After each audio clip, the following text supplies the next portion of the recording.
Балыкчыда көлдө мыйзамсыз балык уулоого жана экологияны булгоочу торлорду салууга каршы рейд жүрдү.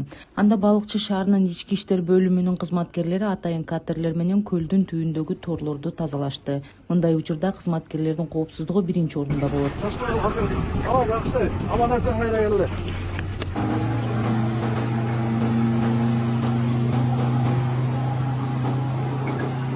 Бул аракеттер мыйзамсыз балык уулоого каршы президенттин жаратылыштык коргоо боюнча 131-жарлыгына жана балыкчы шаарынын ички иштер бөлүмүнүн жетекчилигинин 2 айлыгынын алкагында жасалып жатат. Жарлык биосфералык зонада экологиялык кырсыктын алдын алуу жана ысык көлдү сактап калуу, ага чектеш аймактарды натыйжалуу пайдалануу жана башкарууга, Ысык көл облусунун туристтик инфраструктурасын өнүктүрүүгө багытталган.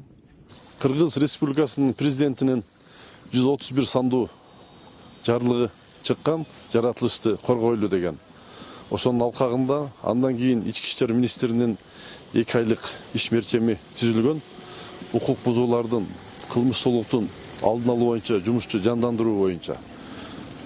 Бүгүн биз 25 декабрь 2024 жылы жергиликтүү бийлик менен биргеликте мыйзамсыз балык уулоого каршы атайын рейдтик иш-чара жүргүзүп жатабыз.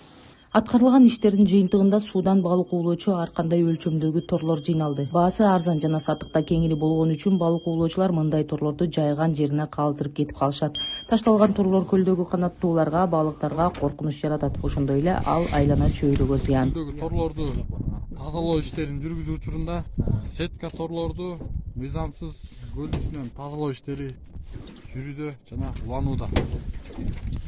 Иштердин уруксат кагаздарын толук кандуу текшердик. Мыйзамсыз эч нерсе аныкталган жок.